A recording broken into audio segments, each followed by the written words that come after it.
Now, everybody wants to shallow this club out and get in the slot from the inside, but there's one problem. There's a big missing piece that you've probably never been told before, and that for years I didn't realize myself. Now, when we come into contact, let's say we hit this ball perfectly flush. Well, that means that the toe of my club isn't down or up like that. And when I have that club perfectly flush on the ground, it makes an angle with this club shaft. So I could go ahead and get this perfectly flat on the ground like that, and we could draw a red line up this club shaft angle, and that would be my swing plane, or roughly where I want this club to be on that line or a little bit inside of that line. I'll go over why in a minute. Now, if I get a little bit steeper than this, so say my club comes in at this angle, you'll notice how now the club, the heel of the club, gets lifted up off the ground. And what that would do if we turn it this way is the sweet spot of the club would be moved higher off the ground. You're going to hit daggone there everything thin, or like most people, they feel like they have to have that ball setting up on a nice fluffy lie to hit it solid. If it's on a bare lie or bare dirt, you really struggle. Well, this is going to solve that. So I want to get this club on that line, or preferably a little bit inside that line. Now here's the reason why. Let's imagine I take this club with just a couple fingers, 3 fingers, my thumb and 2 fingers there, and I'm going to swing this. I'm going to get this club outside or steeper than that line, and if I was to come down to try to hit this golf ball, if you make a little practice swing like that, it's almost impossible to get everything to square up. The club's wanting to feel like it flies in this way, the face is wanting to open up like that, you end up having to raise your hands up, all these compensations. Well, that's exactly what's happening with most golfers. We get the club a little bit steep outside here, and then we have to stand up out of our shot, raise our hands, and flip at it. That's why you see most golfers with the toe down as they come into contact. Now I've got a little, what's called a divot board here that's going to give me perfect feedback for that kind of contact in the ball. So what I want to actually see here is a nice square divot as I hit this golf ball. So on the first one, I'm actually going to stand up steep like that, and we're going to see what that looks like. So here's the steep club. Well, I picked that one up off the ground. It was so hard for me to hit, I couldn't even take a divot. Let's go ahead and try one more here that I don't thin. But I get a little bit steeper there, like that. And we can see how that's exactly what's going to happen. When I hold this divot board up, when I'm looking down at this, I see the toe of the club enter the board first. That means the toe of my club was down like this. Then my heel came into the board later. And I also haven't hit it off the toe because I lost all feeling of where the club is. It's just hard to know where the club is when you're swinging steep like that. So let's throw it down here again.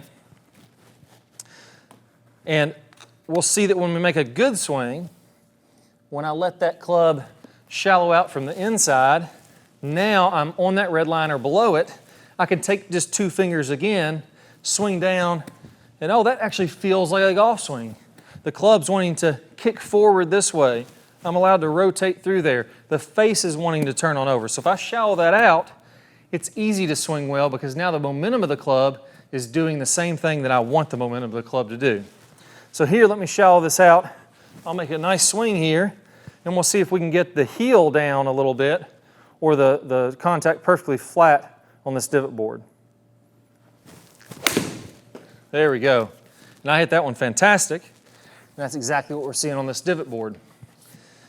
When I hold it up, I even got a little heel down first, and then the toe came in, but that was very close to being perfectly flat. Something, if it looked like this, with a perfectly square contact, that would be a flat divot like that.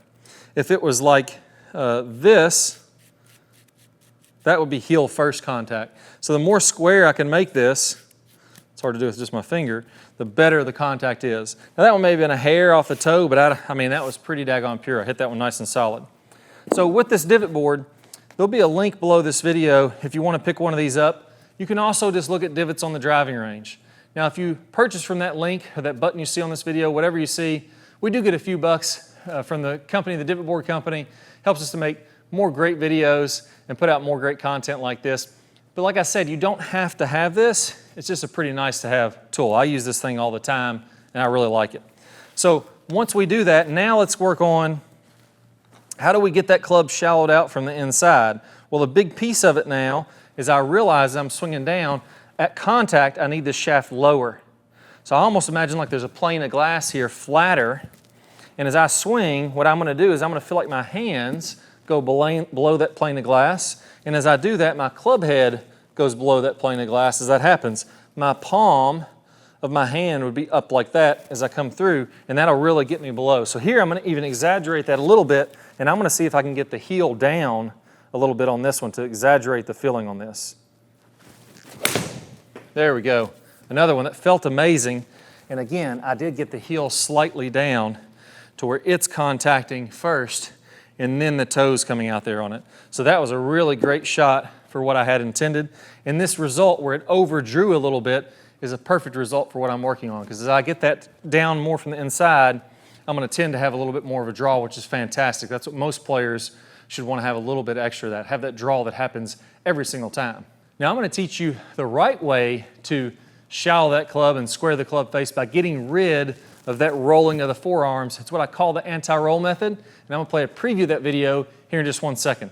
All you need to do is go ahead and click the card that you see somewhere on your screen. And don't worry if you don't see one of those cards, go ahead and go down to the description below, click the link there, and you'll get instant access to that video. I can't wait to share it with you. Let's go and get started right now with the anti-roll method. Here's the bottom line. If you've been taught to roll the club in the early downswing, that causes the shaft to get steep. And that steep club causes all your problems. It causes you to hit it way behind the big hitters and way inconsistent with your quality of strikes. So you're in the tall grass and the trees and the hazards all day long. Now the great news is this. There's really only 2 pieces that you need to know to fix all these problems. The first one is we need to learn the proper way to square up the club face. Instead of rolling the forearms and getting steep, there's another way that the pros do this. Once you learn this right way to square up the club face, then you can shallow out from the inside and everything starts to fit together. Now I'm going to teach you this right now in what I call the anti-roll method. You may also hear this called the motorcycle move or the tour twist, but let's walk through exactly how to do that. Now what I want you to do is go ahead and go kind of in the last parallel in the downswing. So here, I want my hips to go ahead and be opening up. I want my club to be parallel with the ground, and I want my hands to be in front of my right thigh. Now, when I take my grip, you're going to notice that when I do this, the club face is basically straight up and down. So if I'm looking at it from this angle, you'll see the face is straight up and down, and my logo of my glove is pointed out in front of me. Now from there,